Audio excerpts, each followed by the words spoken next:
अस्सलाम वालेकुम friends, welcome back to my YouTube channel daily tips with Asma. Mohammad Aftab नाम का शुमार लड़कों के नामों में होता है। मोहम्मद आफ्ताब एक इस्लामी नाम है।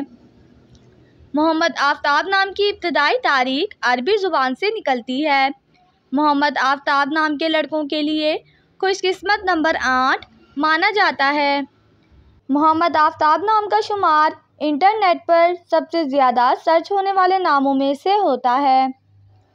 मोहम्मद आफ्ताब नाम के लड़कों में बहुत सी खूबियाँ पाई जाती हैं। मोहम्मद आफ्ताब नाम के लड़कों में ज़्यादातर सख्त मिजाज के लड़के पाए जाते हैं। मोहम्मद आफ्ताब नाम के लड़कों के लिए मुवाफिक रंगों में सुर्ख और बनफशी रंग शामिल है। मोहम्मद आफ्ताब नाम के लड़कों के लिए खुशकिस्मत दिनों में मंगल और जुमेरात का दिन शामिल है। मोहम्मद आफ्ताब नाम का मतलब है पैगंबर का नाम, सूरज। खुशकिस्मती वाली धातों में हिंसों के हिसाब से लोहा और तांबा शामिल है।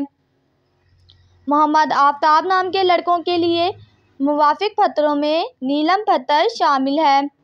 फ्रेंड्स, अगर आप अपने नाम का मतलब जानना चाहते हैं तो कमेंट बॉक्स में अपना नाम लिखें।